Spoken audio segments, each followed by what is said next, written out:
y es justamente la que se midió en este modelo, que es el de la bolsa de aire o air pouch, en el cual se genera una bolsa de aire por cierto tiempo, regular cantidad de días, y al final vamos a tener una inflamación en el lomo del animal, y a partir de ahí también obtenemos el fluido, y ese fluido lo usamos para medir la citoquina y también para el conteo de células que puedan haber llegado a este foco inflamatorio. La medición entonces del TNF-alfa, que lo hemos hecho por técnica de ELISA, como pueden ver, el control con la carragenina aumenta importantemente la concentración de esta TNF-alfa, y cuando evaluamos concentraciones como por ejemplo de 100 y 250 microgramos, vemos una disminución significativa en la producción de TNF-alfa. Pero también vemos con un control, que en este caso es la pentoxifilina, que es un inhibidor natural del TNF, que incluso se potencia cuando se usa con una de las concentraciones de uña de gato. Es decir, hay una disminución de esta citoquina proinflamatoria. Otros autores también han podido medir la producción del TNF-alfa, en este caso en líneas celulares de macrófagos de ratón, la RAC 264-7. El doctor Sandoval encuentra a concentraciones muy bajas de uña de gato disminución importante de esta citoquina. Nosotros evaluamos además también en las células mononucleares de humanos cómo es que a distintas concentraciones la uña de gato también produce una disminución del TNF-alfa, ¿no? Si bien es cierto, las concentraciones en este caso son mucho mayores, porque estamos hablando de 1 miligramo prácticamente por mililitro, que produce una significativa de reducción del TNF-alfa en relación a este tipo de estudios. Probablemente la diferencia sea en que en este caso estamos usando las células mononucleares, y las células mononucleares no solamente tienen macrófagos, tienen linfocitos T, linfocitos B, células NK, es decir, es más complejo y podría estar interfiriendo en todo caso en la disminución del TNF-alfa, y requeriría probablemente más concentración de uña de gato, a diferencia de este caso que es una línea celular más pura.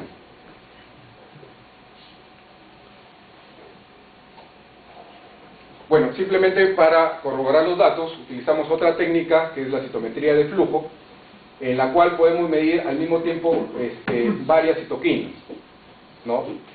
Ante un estímulo, como es el LPS. Como saben, lo que hace el LPS es aumentar la producción de algunas citoquinas, en este caso principalmente de interleuquina 10 y TNF-alfa. El resto básicamente permanecieron en concentraciones basales. Pero lo que vimos nosotros en relación a la concentración de uña de gato que hemos utilizado es que se produce en relación a este control una disminución del TNF-alfa, es decir, algo que ya habíamos encontrado. Pero, sin embargo, también hemos encontrado un aumento en otra citoquina, que es la interleuquina 10. La interleuquina 10 es una citoquina importante en el sistema inmunológico, es una citoquina inmunosupresora, pero a la vez es una citoquina antiinflamatoria. Entonces, estamos ante un producto en el cual disminuye una proinflamatoria y aumenta una antiinflamatoria. En este caso, este es uno de los cabos sueltos que les había comentado al comienzo, en el cual tenemos que ahondar un poco más en relación a la función de interleuquina 10. Este es simplemente un dato aislado que nos ha mostrado que la uña de gato aumenta interleuquina 10. Habría que ahondar un poco más en este caso.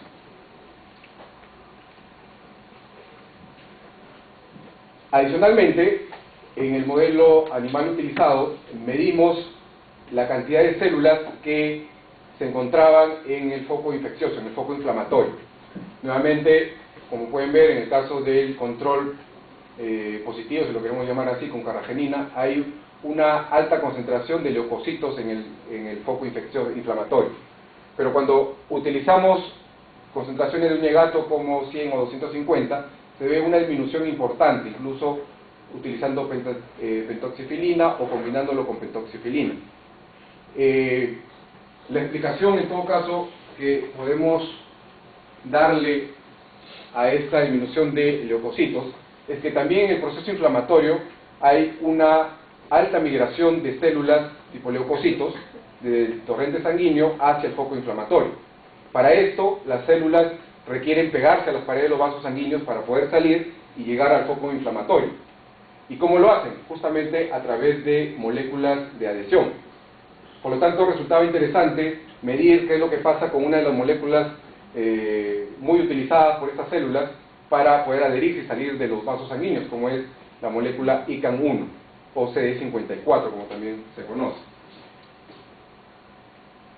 Este es un dato también que hemos podido medir utilizando citometría de flujo. Podemos medir la expresión de ICAM1, en este caso en células mononucleares de sangre periférica, también humanas, y hemos encontrado de que la uña de gato logra inhibir la expresión de esta molécula que es la ICAM1.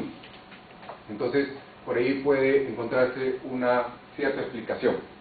Ahora, tanto el TNF-alfa como el ICAM1, ambas moléculas comparten una vía muy importante para las células, que es la vía del NF-κB. Es una vía de señalización intracelular que, tras ser activada, produce la translocación de un factor de transcripción, que es el NF-κB, el cual activa determinados genes, específicamente los genes que tienen que ver con la producción del TNF-alfa y los genes que tienen que ver con la molécula ICAM1, como vimos hace un rato.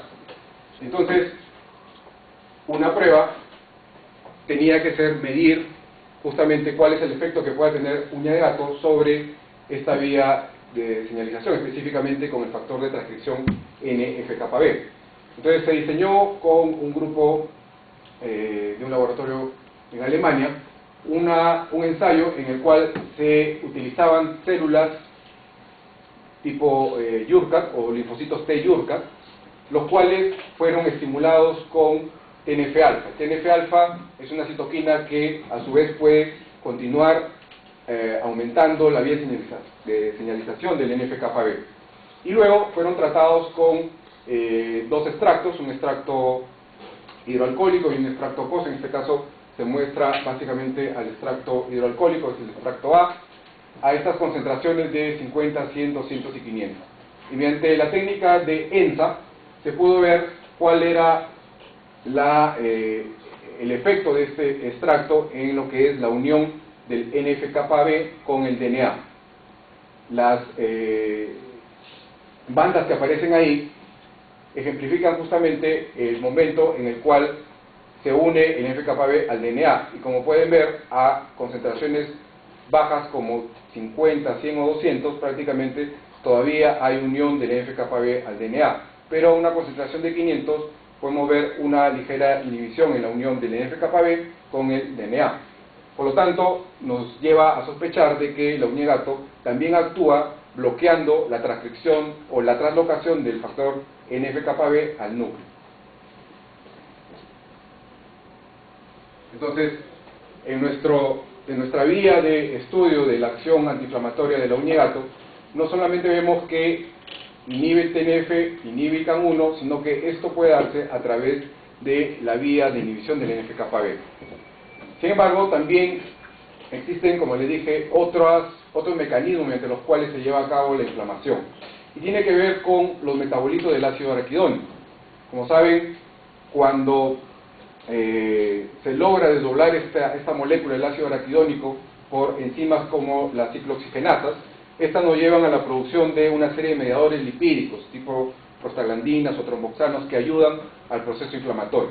Entonces también resultaba interesante medir el efecto de dos de las principales enzimas que tienen que ver con la vía del ácido araquidónico, como son la ciclooxigenasa de tipo 1, que es una ciclooxigenasa que la tenemos en forma constitutiva, y la ciclooxigenasa de tipo 2, que es una ciclooxigenasa que se genera más bien cuando se está produciendo el evento inflamatorio.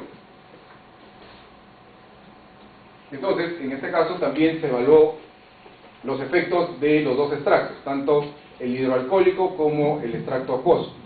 En este caso, el hidroalcohólico tenía un porcentaje de alcaloides de 5.6 y el extracto acuoso es de 0.4. 26 nada más de alcaloides oxindólicos. Lo que se puede ver es básicamente un efecto cruzado. El extracto hidroalcohólico inhibe más a la ciclooxigenasa 2 que el extracto acuoso, que más bien inhibe a la ciclooxigenasa 1. Entonces ahí puede haber un efecto modulador en relación a el tipo de enzima que está inhibiendo la ciclooxigenasa. Pero en todo caso hay un efecto, ¿no? Una de las primeras entonces conclusiones en relación a la propiedad antiinflamatoria de la uña de gato es que es un extracto que tiene la capacidad de inhibir a citoquinas proinflamatorias, puede inhibir la translocación del factor NF-κB y puede inhibir también a la ciclooxigenasa, específicamente la de tipo 2, que como les dije es la que se genera. Y en el caso de la molécula de adhesión también se ha visto una inhibición. Por lo tanto, toda esta ruta que se da en el proceso inflamatorio se puede demostrar con el efecto que tiene la uña de gato a este nivel. Eso es en relación entonces a las propiedades antiinflamatorias. Pero también, como les dije, habíamos evaluado la uña de gato en determinados mecanismos de la respuesta inmune, sobre todo la respuesta celular. Uno de los otros cabos sueltos que tenemos es la medición de interleuquina 12. Como saben, la interleuquina 12 es una citoquina importante, sobre todo cuando es producida por estas células del sistema inmune, las células presentadoras, porque es la que permite direccionar la respuesta de tipo TH. Sabemos que tenemos una respuesta de tipo TH1 y TH2. Interleuquina 12 tiene que ver mucho con la inducción de la respuesta hacia TH1, que es una respuesta que nos sirve mucho para las infecciones contra patógenos intracelulares. Cuando hemos evaluado la capacidad de la uña de gato de actuar sobre interleuquina 12, hemos encontrado que se produce un aumento de la producción de interleuquina 12, sobre todo a 100 microgramos por mililitro. Todo esto son estudios in vitro y son realizados con células mononucleares, nuevamente humanas, ¿no? Entonces, hay un pico en todo caso en la producción de esta citoquina a esta concentración. Posteriormente empieza a bajar, todavía no explicamos por qué, pero puede ser un mecanismo de repente de saturación en relación a la concentración de la uña de gato, y necesitamos aumentar sobre todo el número de ensayos. Esto es simplemente un ensayo en 5 pacientes, tendríamos que aumentar un poco más la muestra.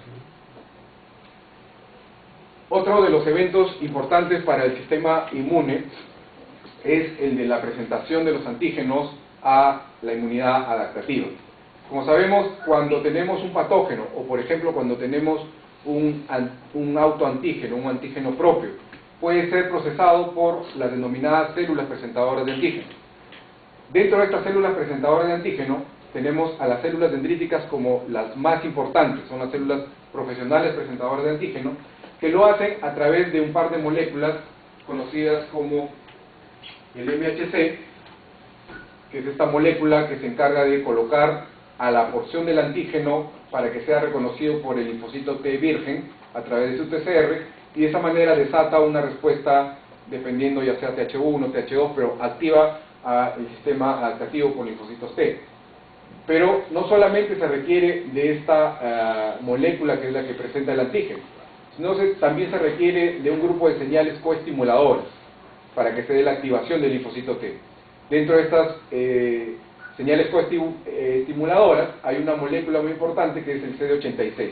Hay otras, pero digamos que el CD86 es una de las moléculas más importantes. De tal manera que resultaba interesante también ver cuál es la capacidad que pueda tener la uña de gato de tratar de modular las respuestas a través de estos marcadores que nos indican la maduración. El MHC indica la maduración de las células dendríticas y el CD86 que indica el grado de activación de las células dendríticas. Para esto hemos trabajado en un modelo en el cual utilizamos células mononucleares nuevamente de pacientes con artritis reumatoide. En este caso, como saben, las células dendríticas que están especializadas en activar la respuesta inmune en este tipo de pacientes son las células dendríticas mieloides. Estas que se encuentran en circulación viajan hacia las articulaciones y se encargan de presentar antígenos propios a los linfocitos T. estos linfocitos T a través de un sistema